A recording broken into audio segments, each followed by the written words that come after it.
안녕하세요. 출근길 3분 노동법 전경국 노무사입니다. 오늘은 화물 운수회사의 차량을 현물로 출자한 후 차량의 명의는 운수회사로 설정하고 차량 운행과 관련된 업무를 위탁받아 운전하는 그 행위는 차량을 지입하여 출자한 운전자가 수행하는 경우 해당 운전자를 근로자로 봐야 할지 사업자로 봐야 할지 모호한 경우가 많아서 이에 대한 근로복지공단 및 고용노동부의 판단 기준이 현재 어떻게 변화되었고 지금은 어떤 기준으로 결정하는지에 대해서 알아보도록 하겠습니다.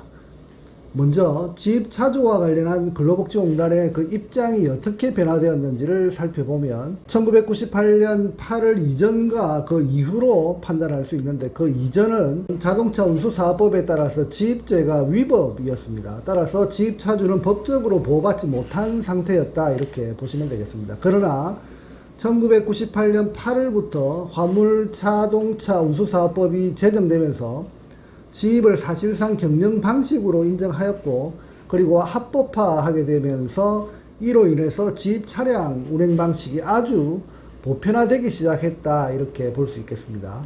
이처럼 보편화된 지입 차량을 지입 차주들이 운행하면서 교통사고 등으로 인한 산재사고 발생 시 근로자로 봐야 할 것인가 사업자로 봐야 할 것인가의 문제가 자주 발생하게 되었는데 이에 대한 고용노동부의 입장은 당시 명확했습니다. 2000년 3월 화물자동차 운수사업자의 근로기준법상 지위에 대한 행정해석이라고 하는 것을 시달하면서 근로복지공단은 화물 운송 지입차주를 예외 없이 모두 다 1인 자영업자로 판단하도록 지침을 시달했습니다. 결국 지입차주들의 교통사고는 근로자가 아니기 때문에 산재 처리가 단 한 건도 되지 않았습니다. 하지만 근로복지공단에서는 산재 처리가 되지 않았지만 소송을 통해서 지입차주 운전자분들의 실질적인 운수사업자와의 관계가 근로자성이 있다는 판결이 조금씩 발생하기 시작했고 이렇게 누적된 판결들이 2018년까지 상당수 축적되기 시작했습니다.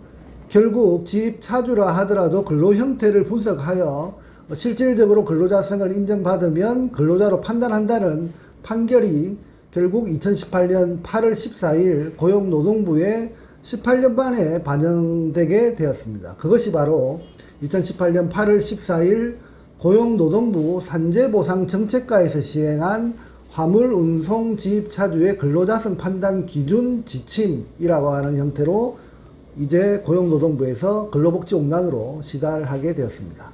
그러면 현재 지입차주의 근로자성을 판단하는 그 방식은 어떤 기준, 어떤 내용에 따라서 이루어지는지를 설명드리면 2018년 시행한 화물운송 지입차주의 근로자성 판단 기준의 그 세부 내용을 살펴보겠습니다.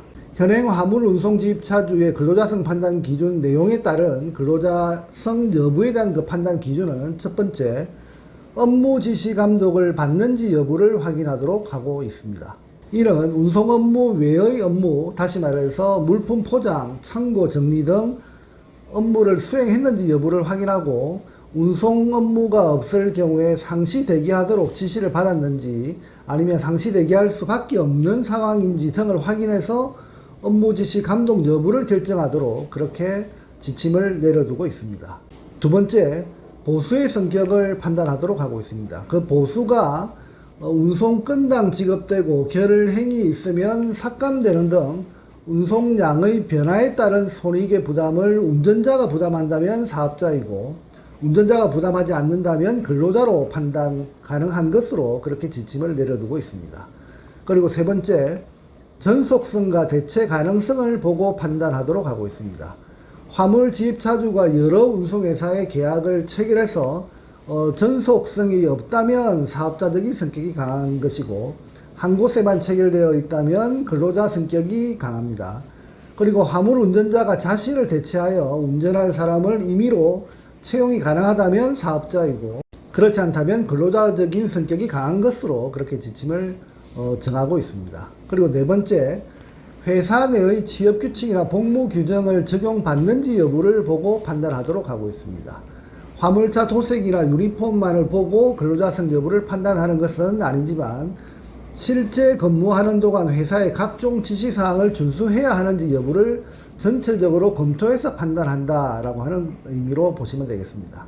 여기서 무엇보다 중요한 지침 하나를 마지막에 정의하고 있는데, 그것은 바로 운송회사에서 미리 작성한 그 계약서에 고용관계를 부인하는 그 내용이 있더라도 이는 약관법 제6조에 따라서 신의성실의 원칙을 위반하고 있다는 것에 해당되어서 공정성을 잃은 약관이기 때문에 항상 형식적 그 내용보다 실질적인 고용관계 여부를 보고 판단하도록 지침은 정하고 있다는 것입니다.